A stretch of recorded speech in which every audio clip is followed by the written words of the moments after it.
Hi, everybody, and welcome to this week's episode of mindWATCH with mindfulme.org. I am Dan Katz. And I am Thomas Schull.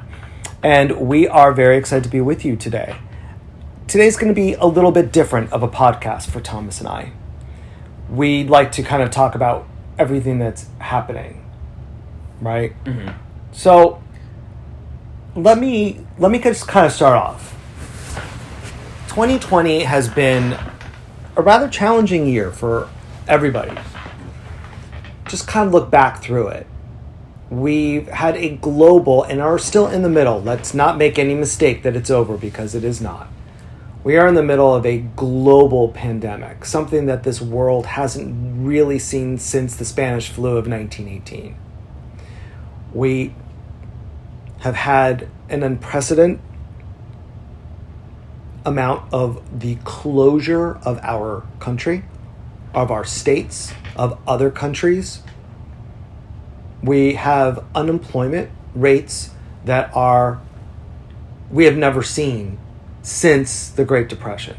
And these unemployment rates affect so many. And again, not just in numbers, but let's look at range.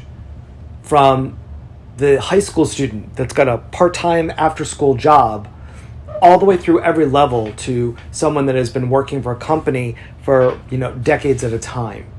On the brink of retirement, even, maybe. Yes. Unemployed. You have businesses that closed, even attempting to keep open, like some of our restaurants and local businesses that attempted to change the service that they bring to the public are closing. So you have businesses that we thought were going to make it, small businesses of people that are owning them and now are out of business. And even though the country's starting to open up a little bit, many of them are not going to make it. We have schools and universities that have been shut down. Students leaving in the middle of the semester to go home and taking their classes online. And for a lot of people, that could mean so many different things, because not every home life is the same. That's great, yeah. You have the class of 2020, whether it be from high school or college or graduate school and beyond, that is not going to be able to graduate in a traditional sense. You have the high school kids who lost out on grad bash and prom and graduation, and so many other things that are not being given and presented in the traditional manner that most people are used to.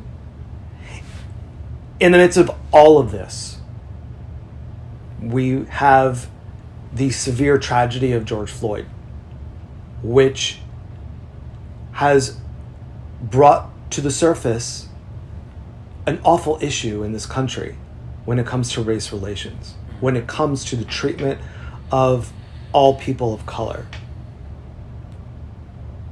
So in the midst of all of this, how does one even deal with it, right? Like, Mindful Me has started this year in 2020. We at Mindful Me, not just with mindWATCH, but the entire company, want to be a shining beacon for everybody in the world, not just ourselves. We teach and we bring forth ideas that are ways of bringing positivity into your life, whether it's emptying your cup and giving your brain a rest through meditation, whether it is bringing the light of different topics, surviving quarantine, spiritual topics, and the like. But what do you do when there is the year of 2020? Where do you even begin with that? I'm going to talk a little bit just of my experience, or how I've kind of been feeling, especially the past couple weeks. So for me personally, I've been doing a really good job at sort of like managing my emotions, because when I was in high school, beginning out college, I would have a problem with having an emotion and sort of like impulsively acting without breathing and stopping and doing some of the techniques that we've learned over the Mindful Me period. So I feel like I've been doing, as of late, especially the past year or so, I've been doing a really good job of managing and easing my sort of negative emotions. However, the past couple weeks, with everything going on in the world, I feel so overwhelmed to the point where it's really challenging me. It's just because I have so many emotions that are just flowing through my brain, and it's really challenging me. And it's so that I'm taking the tools that I've learned and I am trying to apply it to the best of my ability. And that's kind of what's been going on with me. How about you? How have you been dealing with everything? What's going on in your brain? Well, okay, so you said something I want to just touch on, because I think it's really true for everybody. So every day we are bombarded with messages from social media, from television, from personal not confrontations, but personal engagements from person to person. And with every single thing that we deal with and every single thing that we feel, there's a way to process it. And there's a way to process it where it is to a benefit and not a detriment. If something happens, it would be awesome if we didn't fall into a depression, or great if we didn't succumb to anger and we were able to process all of those emotions in a positive way, which is why we meditate, which is why we read books and why we have conversations. But I know for myself, and I've been doing this, I'm obviously older than my son is, but I've been doing this for decades. And doing this meaning meditation, classes, seminars, certifications, all in this kind of spiritual realm, all right? And I love it. I absolutely love it. I look forward to my meditation time daily. I look forward to that me time. I look forward to reading a book or attending another class. And so for someone like myself, I consider myself having a lot of tools in my toolbox to be able to use to process information. But I've had a really difficult time over the past couple of days. And I've had a harder time sleeping. I feel this wave of emotion globally. And I feel weak and I feel drained. And it got me to thinking about everybody. Not just being one of the founders of Mindful Me, but I'm also a teacher. And I've had a lot of emails from students and conversations with students that are having a really difficult time. What do you do? What do you do? So I think the first thing and the most important thing for everybody to realize, feel your feelings. Mm-hmm. It's okay to be pissed. Yeah. It's okay to be angry. Yeah. It's okay to feel sad. You have every right to feel whatever you want. Feel it. Because if you don't feel the feeling, you cannot work through the feeling. Hence, bottling up emotions, which is something that shouldn't do. No, because, okay, so we've talked about, one of our favorite people in the world, Lisa Goodwin, who's a life coach down in South Florida, in the Fort Lauderdale area, and she's incredible. She has great workshops, and she's a phenomenal public speaker. She uses an analogy that I think is so important. If you don't clean your kitchen and you let it build up with dishes and dirt and garbage, it's going to keep filling. It's not going anywhere. The garbage isn't going to take itself outside to the trash. The dishes aren't going to wash themselves, right? The windows aren't going to Windex themselves. The brooms and such are not going to mop the floors and sweep and clean. It's just not going to happen. We don't live in Harry Potter world. Or in a Cinderella. Like, it's not Cinderella, where every animal just... Where the animals come in and clean. And clean everything. Right. It would be nice. If I had a squirrel come into our kitchen and was like, I'll clean the kitchen for you, I would be like, thank you, squirrel. I would too. I would say, and let me give you some, almonds to say thank you, because I'm sure squirrels would like the healthier acorns. Nut. I know, but almonds are so healthy. Anyways, but yes, it would be great, but it's not going to happen. And what's going to happen is that your kitchen is going to continue to fill and fill and fill and fill with garbage. And eventually you're not gonna recognize your kitchen. Correct. Yeah. So if we don't clean it, meditate, listen to podcasts, read books, work through negative emotions, it's going to get bigger and bigger and bigger. If you don't feel your feelings, it's like dishes piling up in the sink. Those feelings aren't going away unless they get attention. Right. They're not going to go away unless they get acknowledgement. And it's almost like a little child, right? It's like a 5-year-old or a 6-year-old, and they want something, and they're just gonna be like, I want attention, or I want that candy, or I want this, and they're gonna whine and cry and throw a temper tantrum. And the bottom line is, if you don't address the temper tantrum, if you don't address the child of, yes, you can have the candy, or no, you can't have the candy because, and work through that issue with the child, there's going to be a temper tantrum. And it's gonna keep crying and crying and crying until you get a headache. So work through the feelings. And the first way to work through feelings are to acknowledge that you have them. Be upset. Be sad. Be overwhelmed. Be angry. Be all of those emotions. Now, here's the kicker. Once you feel the feelings, what do you do with the feeling? Well, the first thing is do no harm. It's okay to feel angry. We can work through that. Yeah.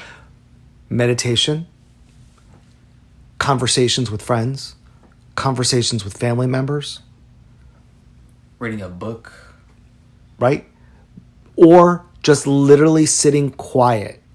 Not even through a traditional meditation, but just even sitting quietly, letting that emotion build and just feel it. At some point, it's going to start to diminish and you will feel better. Mm-hmm. Not to say that the emotion's not going to come back.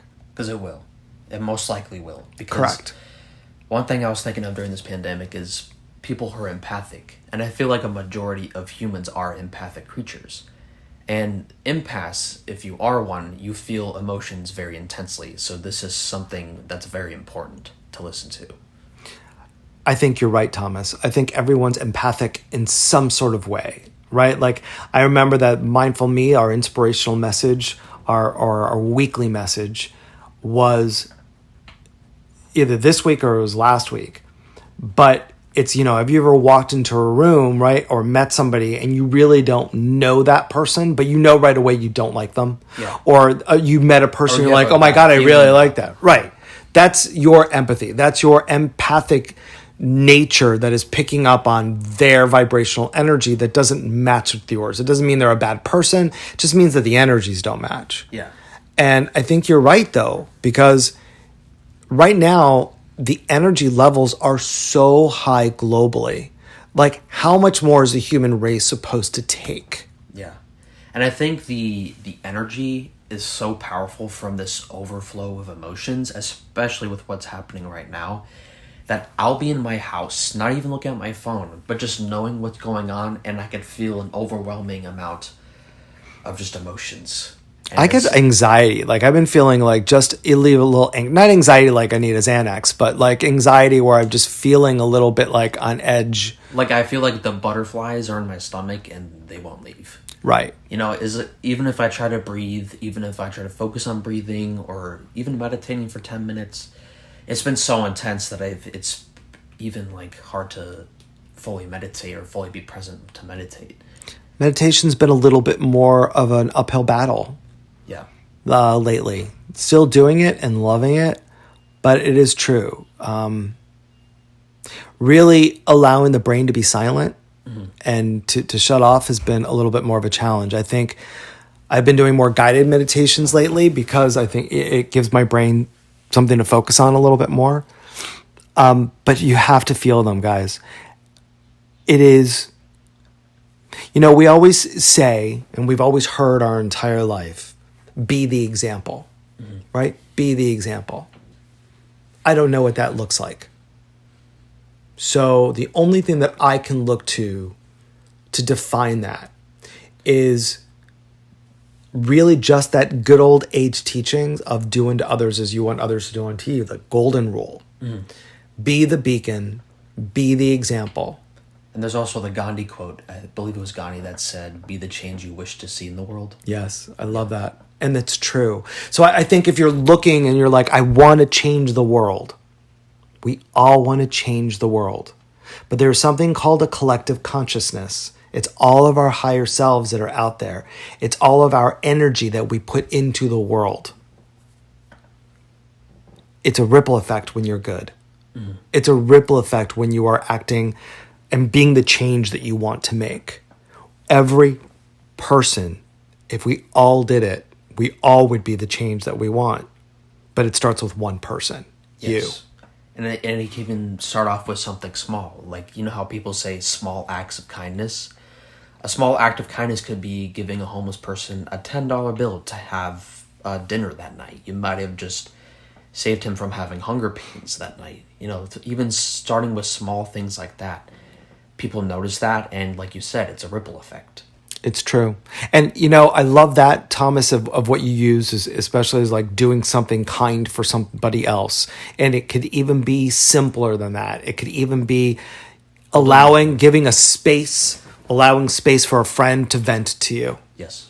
And that in and of itself, to allow them to work through that energy, is such a gift. Yes. You know, your brother gave me that gift yesterday or the day before, by allowing me to work through something that he was dealing with. And by him allowing me that space to work through it, I feel so much better, and so does he. Mm-hmm. So just even giving somebody enough space and the permission to vent. Yeah, and you don't even have to give advice. Just simply allowing them to vent, and you constantly saying, "I'm here, I'm listening." You don't have to give advice. You can just let them vent. Just be that listening space. Be the listener. So there's a lot of things that we can do, guys. And I know that this is an important, not lesson, but this is an important thing to note. There are many ways to be that change. Thomas and I are going to be addressing that through mindWATCH over the next, weeks to come. And we are. Today's message, we want to keep simple. Very simple. In a time of complexity, we want to be a simple message. It is okay. It is natural.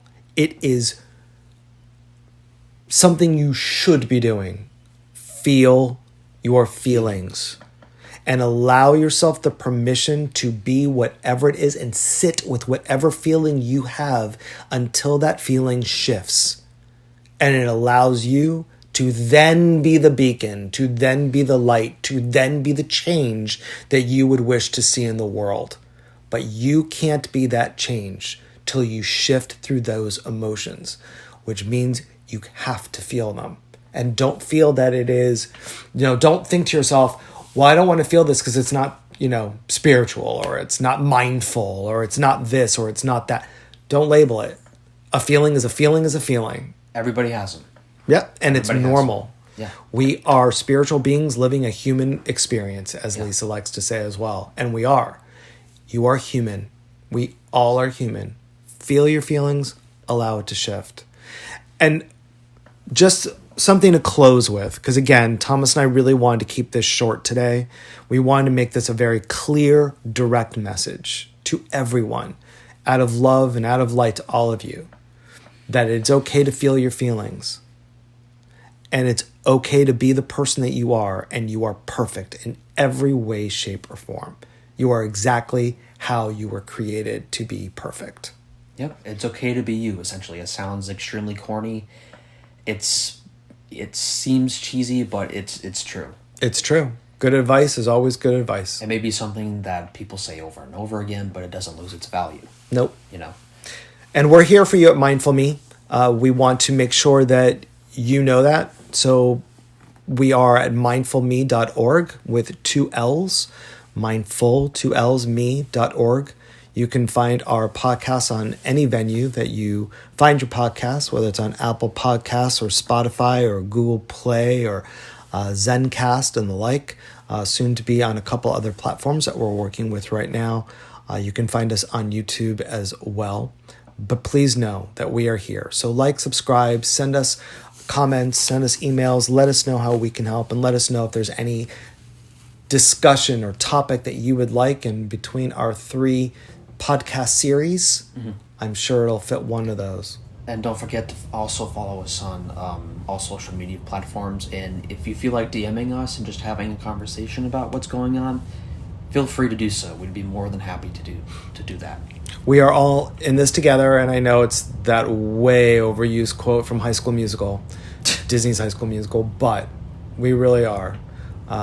And everybody is worth it, and everybody is part of this planet, and everybody is part of this collective conscious. Let's be nice to each other, respect each other, and love each other, period.